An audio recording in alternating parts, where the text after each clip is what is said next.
India आजकल, सच खबर हर पल।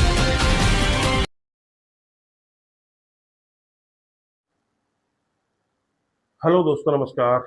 मैं हूँ ईश्वरपाल सिंह और आप देख रहे हैं हमारा यूट्यूब चैनल इंडिया आजकल, सच खबर हर पल, जिसका यूट्यूब आईडी है इंडिया आजकल टीवी। पिछले वीडियो में आपने जाना निर्वाण क्या है, मृत्यु क्या है और दोनों में क्या अंतर है। आइए इस वीडियो में इस विषय को थोड़ा और विस्तार देते हुए हम कबीर जी की वाणी के संदर्भ में थोड़ा और विस्तार से समझते हैं और विभिन्न संतों ने इस विषय में क्या कहा है। जैसा कि आपने पहले दोहे में समझा, मृत्यु में केवल शरीर मरता है, लेकिन काल, समय और कर्म जीव को फिर से पकड़ लेता है। इसके विपरीत निर्वाण वह अवस्था है जहाँ सुरती शब्द में समा जाती है, जिससे इंसान काल और मृत्यु दोनों के बंधन से हमेशा के लिए मुक्त हो जाता है। तो आइए इस निर्वाण शब्द को थोड़ा और अधिक विस्तार से समझते हैं।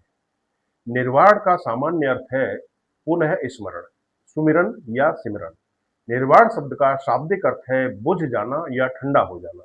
यह उस अवस्था का नाम है जहां मन की सारी बेचैनी, इच्छाएं और भ्रम समाप्त हो जाते हैं। बौद्ध, जैन और हिंदू धर्म में इसे जन्म मरण के चक्र से मुक्ति का अंतिम लक्ष्य माना गया है, लेकिन संत कबीर ने इसी निर्वाण को अपने अनूठे अंदाज में और भी गहराई से समझाया है।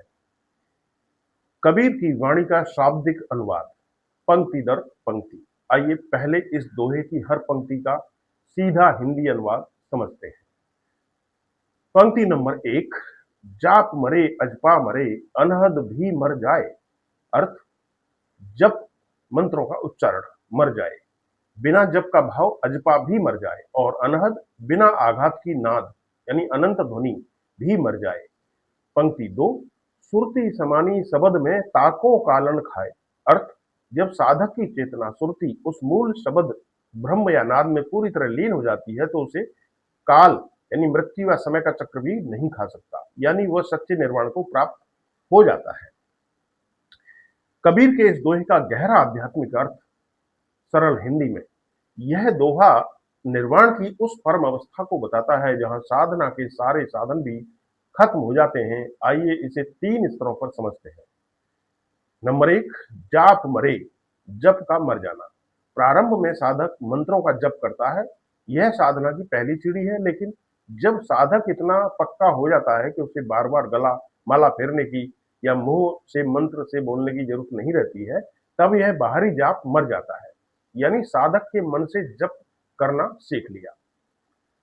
नंबर 2, अजपा मरे, अनायास जप का मर जाना। इससे आगे एक अवस्था आती है जिसे अजपा कहते हैं। यह वह अवस्था है जहां सांस के साथ अपने आप सो हम, मैं वह हूं या हंस का जप चलता रहता है बिना कोशिश के। लेकिन कबीर कहते हैं कि यह अवस्था भी मर जानी चाहिए। क्यों? क्योंकि मैं वह हूं का भाव भी एक द्वैत भेद है।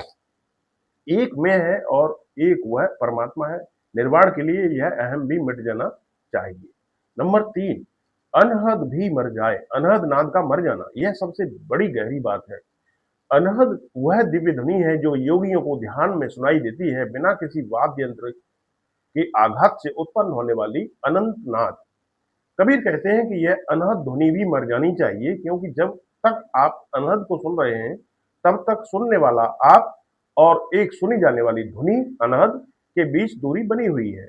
यह आखिरी पर्दा भी है जिसका गिरना अनिवार्य है, जिसे हटाना ही सच्चा निर्वाण है। और अंतिम पंक्ति का रहस्य, सुरती समानी शब्द में जब उपरोक्त तीनों जप, अजपा और अनहद समाप्त हो जाते हैं तब क्या बचता है? सुरती चेतना, साधक की चेतना, जो अब किसी जप में, किसी ध्वनि में या किसी मैं के भाव में नहीं है, अब पूरी तरह से विलीन हो जाती है। शब्द यानी मूल तत्व। यह शब्द का अर्थ कोई बोली या मंत्र नहीं है, बल्कि उस परम सत्ता ब्रह्म से है जो सभी ध्वनियों और नादों का जन्मदाता है। इसे पर ब्रह्म या शब्द ब्रह्म भी कहते हैं। समानी यानी पूर्ण एकता।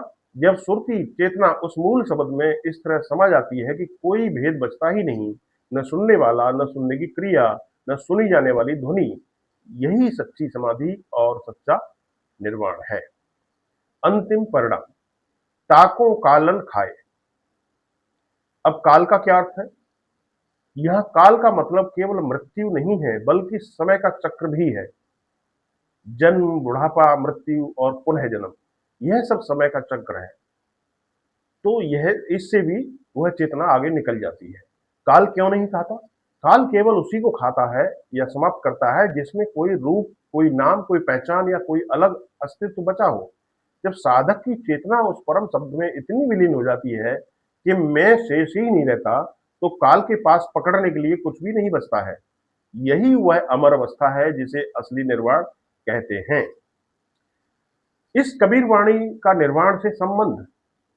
सारांश, सामान्यतः लोग निर्वाण को शांति या सुख समझते हैं, लेकिन कबीर इस दोहे के माध्यम से बताते हैं कि जप, तप, ध्यान और यहाँ तक कि दिव्य अनहद ध्वनि भी अंतिम सत्य नहीं है।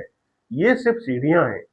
जब तक कोई क्रिया, जप, कोई भाव अजपा या कोई अनुभव अनहद बचा है, तब तक मैं बचा है, और जहां मैं है वहां निर्वाण अधूरा है। पूर्ण निर्वाण तभी है जब मैं पूरी तरह उस परम सत्य में विलीन हो जाए। यह विलय ही सुरती समानी शब्द में है, और यही वह अवस्था है जहां मृत्यु की पहुंच नहीं है, यानी काल भी वहां तक नहीं पहुंच सकता है।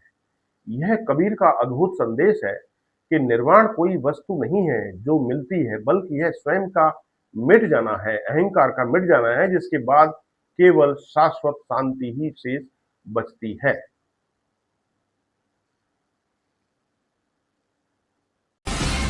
इंडिया आजकल, सच खबर हर पल।